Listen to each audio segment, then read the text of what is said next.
За баярлалаа. Тэгэхээр нэвтрүүлгийн эхний хэсэг та бүхэн танилцуулж байсан Монголын эдийн засгийн тухай сүүлийн үед маш олон янзын яриа байгаа. Монголын эдийн засаг хямралтай байна. Хямрал бол дөнгөж эхэлж байна. Ирэх хонд бүр хэцүү байна гэх мэтлэн ярианууд одоо чигтэлцээд байгаа. Энэ одоо хэр уртаа болохыг бид юунаас үүссэн цаашид одоо ямар арга зам байгаа юм бэ гэсэн асуудлуудаар ярилцахаар бид мэргэжлийн хүнийг өрсөн байна. За танд өглөөний мэнд хүргэе. Өглөөний мэнд хүргэе. За одоо та бүхэндээ бид эдийн засагч отхон жаргалын ярилцлагыг хүргэх гэж байна. Тэгэхээр энэ Монголын эдийн засаг их хямралтай байна, хэцүү байна гэсэн яриа ер нь хэр бодиттой юм бэ? Хэр их одоо цуурхал талтай юм бэ гэдэг дээр эхлээд одоо үзэгчтэй мэдээлэл өгөх үү? За цуурхал гэхээс илүү бодит байдал тал руугаа нэлээд өгсөн болов гэж бодод байгаа. Яг тэгэхээр энэ маань бидний одоо ард иргэдийн амьдрал дээр ч гэсэн их мэдрэгдээд эхэллээ. За юмны үн ганц өсөд ирэхлээр энэ бол хямрал болоод байгаа шинж биш. Юмны нүсгийн хажуугараас дээр нь ажилгүй л нэмэгдэж байна тийм үү? Валютын анш огцом савлаад огцом заах дандаа дэш өсдөх юм ахэд савлаатай болоод ирлээ тийм бууж явахтаа ч гэсэн ялгаагүй огцом буугаа тийм. Ерөнхийдөө ирээдүйд тодорхойгүй ер нь эдийн засаг маань яг юун дээр үндэслээд ямар салбарын төлхөө хөгжөөд ингээд явах хэсэг нь тодорхойгүй байгаа энэ үеийг маань ерөнхийдөө бол эдийн засаг тогтворгүй байж гэнэ гэж дүгнж болох гэдэг юм л да. Тэгэхээр яг одоо улсууд бүгдээрээ оюутлогоо явуул их сайхан бүх юм доктортой болчих юм шиг санаад байгаа. Тэгэхээр яг энэний цаана үндсэндээ оюутлогоос зөндөө олон чухал одоо эдийн засгийн үзүүлэлтүүд маань те хүчин зүйлсүүд маань бас тодорхойгүй байгаа учраас энийг хямрал гэж нэрлэхээс аргагүй байдаг үсэж байна. Хямралыг бидний амьдралд маш ихээр нөлөөлж байна гэж ойлгож болох уу? Тэгэлгүй яг энийг манай үзэгчд ерөнхийдөө бараг хэлэлтгүй мэдчихэж байгаа болоо да. Би яг эдийн засгчнийхээ хувьд ерөнхийдөө яг макро эдийн засгийн талаас нь дүгнэхэд юу яаж байгаа юм. Бидний хувьд бол 2014 он гарсаар нэлээд эерэг одоо тэ хүлээлт үүсгэсэн тийм үйл явдлууд өрнөх болов гэж хүлээж ирлээ л да. За тэдний нэг нь бол яг харахгүй оюутлоготой холбоотой засгийн газрын Рио Тинтотой хийж байгаа хилцээр байсан.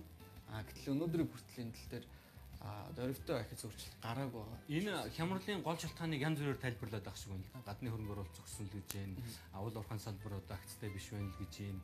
Ерөнхийдөө яг хямрал мэдээж олон тал шалтгаантай байх бах. Энэ гол шалтгаанууд нь үндсэн шалтгаанууд нь юу байдаг юм бэ? Яг манай Монгол улсын хувьд бол ерөнхийдөө эдийн засгийн үн юун дээр дөрүүлж өсөж исэн бэ гэхээр гадны хөрөнгө оруулалтын дээр дөрүүлж өсөж исэн л доо. За манай бүтээн байгуулалтууд хвчлэр гадны хөрөнгө оруулалт Монголд орж ирээд ялангуяа уул уурхайг чиглэж орж ирээд уул уурхайтай холбоотой зөндөө их бүтээн байгуулалт, барилгын бүтээн байгуулалт төлөвлөгөө явсан байгаа. Үүний хажуугаар бас уул уурхай хайгуулын ажилд нэлээд хөрөнгө оруулалт зарцуулагдсан байгаа.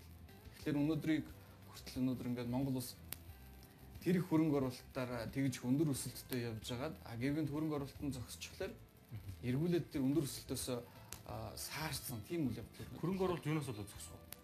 Юунаас болоод дааширчдаг юм, багасчдаг юм. Одоо хөрөнгө оруулагчийн хувьд ирээдүйн ерөөсөө маш бүрхэг болсон гэсэн үг. Тэгэхээр яаж эндээс үр ашиг хүртэх нь тодорхой болж байна. Монголчуудын бидний авсан одоо юу гэдэг арга хэмжээний юм уу, засгийн газрын шийдвэр байдаг юм уу, гадныхныг одоо түлхсэн тийм шийдвэрүүд, гадныхныг айлгсан нөхцөл байдлуудыг бид нэр үүсгэчихв энэ хинээс болсон асуудал гэж үзэж болох уу? За улс төр бол мэдээж энэ дээр тодорхой үр гүйцэтгэсэн баг. Дээр нь эдийн засгийн маань өөрийнх нь бас одоо хэр зэрэг аятаа таата байна вэ гэдэг маань өөрөө бас нэг хүчин зүйлж байна. Жишээ нь одоо манай дотрийн орчин тийм. Дотрийн орчин ерөнхийдөө бол за улс төрөөс хамааралтай гэхдээ одоо бас тэгж одоо барууны орнууд байдаг шиг боловсронгуй ойлгомжтой болчих юм тийм үү. Дээр нь одоо дотрийн байцаагч нар ч гэдэг юм уу тийм. Одоо юуг дотроо маш олон янзаар ойлгоцсон орчуулсан ингэ яваад байгаа. Нэг үсэн хевссэн ерөөс ойлголт байхгүй. Өөрөөр Монголд ирж бизнес хийх гэж байгаа гадны этгээдэд бол юм болон маш их тийм тодорхойгүй айц дагуулсан байгаа шүү дээ. Тэгэхээр тэр айцын эрсдлийг харуулад байна шүү дээ. Тэр эрсдлийг ерөөсөө л ямар ч одоо огт байхгүй болох нь ашиг тийм. Маш тодорхой бүгдийг нь болгочих юм бол энэ улсууд маань өөрсдөө эрдлээ үүрээд Монголд хурж ирээд хүмүүсийг авч ажиллуулад тийм. Монголын эдийн засгийг улам хүчрхэг болгоход өөрсдийнхөө хувь нэмийг оруулаад ингээ явахад билийхэн улсууд байгаад байгаа. Одоо энэ маань Монголд биш өөр улсууд руу явчихад байна л. Тэгэхээр одоо манай Монгол улсын эдийн засаг одоо гадны хөрөнгө оруулалттай шууд холбоотой гэсэн үг үү? Ер нь хамаарч байна гэсэн үг. Хэд хамааралтай болчиход байна. За одоо тэгээд оруулалтын зогсчлоо гэж байна шүү дээ. Одоо яах юм бэ гэхэлэр харин тийм.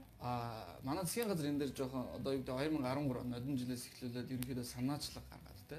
Заавч гадны хөрөнгөөр бид нар өөрсдөө явдаг юм байхгүй. Дотоодосоо ч гэсэн их усраа ашиглаа ингээ явъя. Гэсэн ийм санаачлаг гаргаад ерөнхийдөө бол нэлээд хэдэн бодлогын арга хэмжээнд хэрэгжүүлсэн байна. За тэрний нэг нь одоо барилгын материалын үнэс өртгийг бууруулъя гэх тэр тал руу дэмжлэг хийсэн. хэр үр дүнтэй байгаа юм бол Барилгын компаниудын зарим нэг нь бол юу ажиллана л да. Дотоодоо үйлдвэрлэгдсэн. Гаднаас судалдаж аваагүй те. Валюттой судалдаж аваагүй. Ийм барилгын материал хэрэглэж эхэлж байна л да. Энэ бол зөвхөн нэг жил дэмжиж тогтцдог ийм систем бол бас биш юм шиг байна. Өөрөөр хэлбэл одоо нэг блокийг те Монгол өмнө үйлдвэрлэдэг байж байгаа. Энэ жил үйлдвэрлэлийг боллоо гэхэд тэр блокны шинэ үйлдвэр тийм үү. Хөл дөрөө яг санхүүгийн доктортой болтоо нэг 2 3 жил сайн ажиллах хэрэгтэй юм шиг. Тэр блокны үйлдвэрийг ганцхан жил дэмжиж орхичвол эргээд унчих те. Нөгөө нэг гаргасан хүчин чармаалт маань эргээд талаар өрөх тийм боломжтой. Тэгэхээр тогтвортой үйл ажиллагаа явуулдаг болтол нь дэмжиж өгөх хэрэгтэй. Тэр нь багадаа 2 юм уу 3 жил 4 жил байх нь шүү дээ. Тийм, ер нь бол зөвхөн барилгын салбарч гэдэг. Бусад салбарууд ч гэсэн ерөөхдөө бол яг хөл дөрөө бас те 2-3 жил шаардлагатай байдаг шүү дээ. Тэгэхээр энэ дэмжлэгүүд маань энэ жил өрнөх ёстой. Тэрнээс гадна бас зөвхөн засгийн газраас юм хүлээгээд авах ш. Манай эдийн засаг маань өөрөө тэр одоо блокны үйлдвэр гэж шавчлаа шүү дээ. Тэр блокны үйлдвэр захиалга өгөх хэрэгтэй байхгүй. Бид нар дотоод гаднаас очиж блок, хямдхан блок авах ш. Жохон үнэтэй ч гэсэн дотоодосоо захиалах хэрэгтэй. Ингэж манай дотоодын үйлдвэрлэл маань бидний дотоодын эрэлт хэрэгцээнд үндэслэж одоо өсөж дэвжээд Монголын эдийн засгийн улам хүчрхэг болох юм аа. Энэ бидний ойлгож байгаагаар бол бид сая юу ойлгоо гэхээр Монголын эдийн засаг хэврэг байжээ. Нэг зүйлээс хитрхийг хараат байжээ. Тэр нь уул уурхай болоод гатны хөрөнгө оруулалт байжээ. Дотоодын одоо бүтээгдэхүүн үйлдвэрлэл юм уу дотоодын эдийн засгийн хөгжил бол тодорхой хэмжээгээр сул байжээ гэж ярьж байна тийм ээ. Энэ дээр мал аж ахуй тодорхой хэмжээний үүрэг гүйцэтгэж чадахгүй. Урд нь бол бид нар чинь мал аж ахуйг их ач холбогдол өгдөг байсан. Өнөөдөр бол уул уурхай орн болж хөгжлөөгөө үндсэндээ мал аж ахуй Монголын эдийн засагт нэг чухал үүрэг гүйцэтгэж чадахгүй ч юм уу чадхааргүй юм шиг. Тэгэхээр бид нар байгаа нөөц болцоо ашиглыг бол мэдээж цаашны одоо барилгын салбар байж болно. Мал аж ахуй тодорхой хэмжээний үйлдвэрлэл юу гэдгийг үүрэг гүйцэтгэх боломжтой юу? Мал аж ахуйн салбар маань өөрөө угаасаа одоо анзаарахгүй өнгөрөхөө аргагүй чухал салбар байгаа юм л да. Яг харахгүй Монголын эдийн засгийг одоо уул уурхайг аваа хийчихнэ.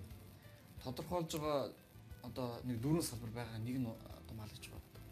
Тэгэхээр энэ мал аж ахуйн одоо хөдөө аж ахуйн салбар гэж ярьдээ шүү сар. Хөдөө аж ахуй. Хөдөө аж ахуйн салбар дотроо одоо мал аж ахуйн салбар нь бол өөрөө зохицох хувийг эзэлж байгаа. За мэдээж одоо газар тариалан бол тодорхойсон эзэлж байгаа. Гэхдээ мал аж ахуй бол яг л үннийг хэлэхэд Монголын өнөөдөр одоо ард иргэдийн хэрэгж байгаа хүнсний бүтээгдэхүүн багцыг аваад үзэх юм бол махгүй л гэл нэг үндсэн хэдэн бараа таваар байгаа даа шүү дээ. Тэгэхээр маш чухал байгаа. Эдийн засгийн доктортой байдлын хувьд ч гэсэн энэ бараа таваарууд үнэн маш чухал. Энийг одоо ямар нэгэн байдлаар одоо хяналтанд дахин хаашийн тийм ээ. Байнга харж байхгүй болохгүй.